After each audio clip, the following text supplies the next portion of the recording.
পূজ্যপাদ আচার্যদেবের অমূল্য বার্তা শুনুন আপনারা। খুব সুন্দর, আমাদের জীবনের জন্য চলার পথে কিভাবে চলবো বলেছেন। শিক্ষারও দিতে হবে, এই যে জ্ঞান দেওয়া হলো, জ্ঞানের পরীক্ষাও তো চলবে। বর্দা যখন নাটমণ্ডপে বসতেন, অগণিত ছেলে, বুড়ো, বৌড়ি, বাচ্চা কাচ্চা সব নিয়ে আশ্রমের, এবং বাচ্চাদের যেরকম ছিল যে বাথরুম টাথরুমের টাইম নাই, খেলতে খেলতে এরকম হয়েছে যে পেট থেকে যখনই গ্যাস বেরোচ্ছে অত্যন্ত দুর্গন্ধ। তো এরকম একবার কেউ দুর্গন্ধ ছেড়ে দিয়েছে, তখন বলছে যে কে রে, বর্দা এরকম করে বলতেন। আর ওখানে অগুরু সেন থাকতো, দ্বন্দ্বদুল্লা ফিস করে মারতেন। তো হঠাৎ পেছন থেকে ব্রজগুরুদা দূর থেকে আগে আমি আমি আমি ওরা দায়িত্ব নিতে শিখতে হয়, তো উনি ডেমনস্ট্রেট করে দিলেন যে তিনি করেছেন, যদ্যপি তিনি নন, তিনি এরকম করে। এটা একটা হাসির গল্প হয়ে গেছে আমাদের। দায়িত্ব নিতে শিখতে হয়, তো আমাদেরও দায়িত্ব নিতে হয়। দায়িত্ব থাক না থাক, দিয়ে থাকুন না থাকুন, আমরা যেন প্রত্যেকে দায়িত্ববান থাকি, অন্তত আমার পরিবারের প্রতি, আমার পরিবেশের প্রতি, আমাদের পরিবারের প্রতি, আমার পরিবেশের প্রতি দায়িত্ববান থাকি। আমাদের এই ঠাকুরের এই বিশাল জগতের যে বিশাল পরিবার, তার কেউ যদি কিছু করে থাকে, তাও আমরা এরকম করে যেন দায়িত্ব নিতে পারি যে হ্যাঁ, আমাদের যদি ভুল হয়ে থাকে দাদা ক্ষমা করবেন, আর যাতে না হয় তাই চেষ্টা করবেন। ঠিক আছে? আমাদের যে কাজের কথাগুলো হলো সবাই বুঝুন।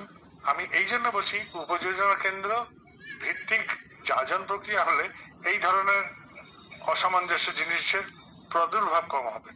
কেননা আমি যাকে যাজন করলাম, আমি দায়িত্ব নিলাম তো তার যাজন করার, এবং তিনি যে দীক্ষা নেবেন আমি দায়িত্ব নিচ্ছি তো আমার প্রতিবেশী তো বা আমার চেনার লোক তো সে, তখন ঋত্বিক দাদাও নির্ভয়ে নির্বিঘ্নে দিতে পারবেন।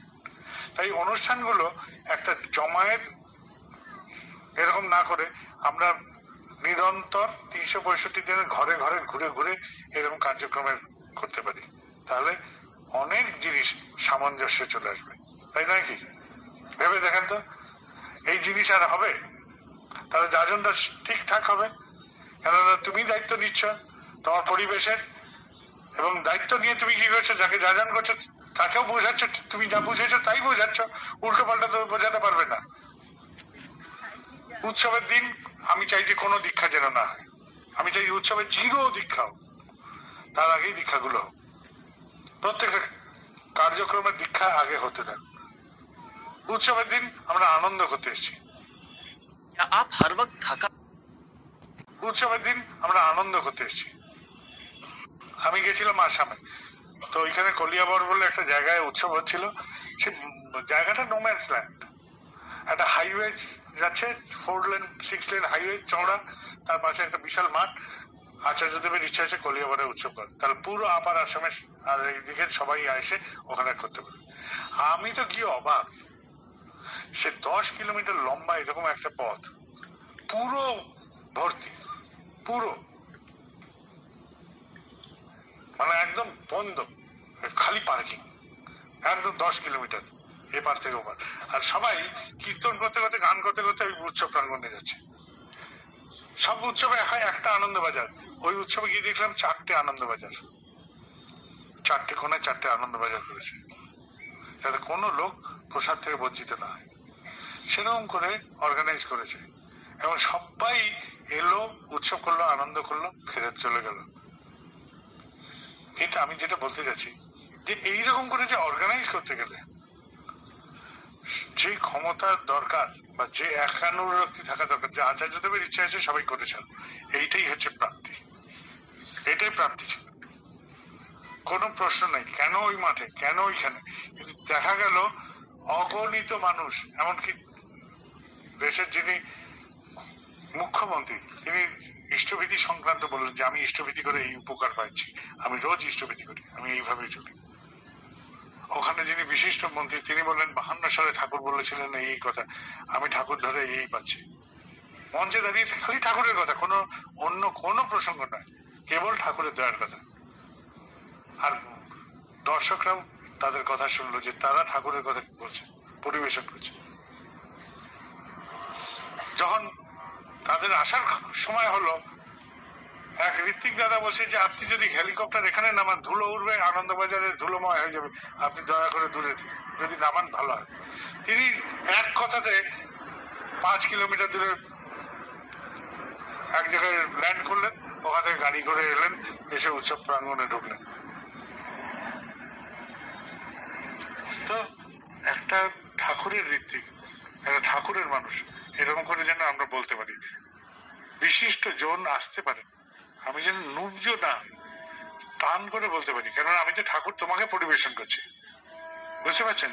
বিশিষ্ট জন দেখলে আমরা অনেক সময় মুহ্যমান হয়ে যাই, হাঁটুতে কাঁপতে থাকে, কি বলবো, উনি তো বিশিষ্ট। ঠিক আছে, এরকম হতে পারে।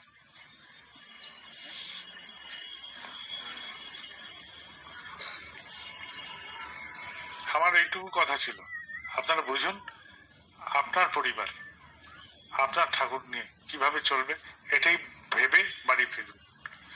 আপনার পরিবার আপনার পরিবেশে উপযোজনা কেন্দ্রকে ভিত্তি করেই হোক বা যেভাবে হোক, কিভাবে ঠাকুরকে ছড়াবেন সেটা ভাবুন।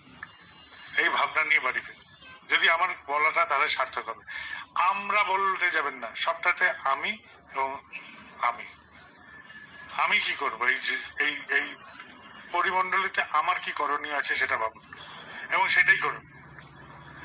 বাধা দেবে, তোমাকে করতে হবে না, কে বলেছে তোমাকে করতে? আপনি থেমে গেলেন, তার মানে আপনি উপযুক্ত নন। যদি আপনার সত্যিকারের চুলকানি থাকতো, দাদা আমাকে একটু করতে দেন, আমি স্টেজে অন্তত ফুলটা লাগাই, ঠাকুরের গলা অব্দি না পৌঁছান, যে মঞ্চে ঠাকুর আছে সেই মঞ্চে অন্তত ফুলটা লাগাই, সে তো বাধা দেবে না। বাধাকে অতিক্রম যদি না করি, ক্লাস 4 থেকে 5-এ উঠতাম কোনোদিনও, পরীক্ষাটাকে বাধা দিয়েছিল, আই তোকে যেতে হবে না, ক্লাস 4 অব্দি পড়ে নিয়েছিস, এবার আমি এসে গেছি।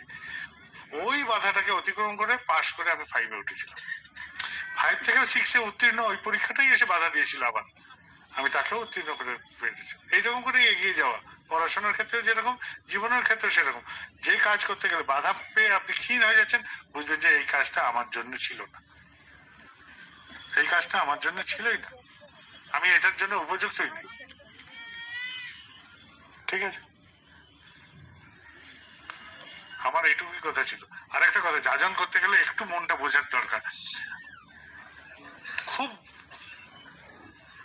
প্রিয় আমাদের পরিবারের সবার রবীন্দ্রনাথ রায় আসামের কর্মী ছিলেন, ঠাকুর খুব ভালোবাসতেন। একদিন তিনি বলছেন যে আমার এই সমস্ত কথাগুলো ব্যর্থ হলো, আজকে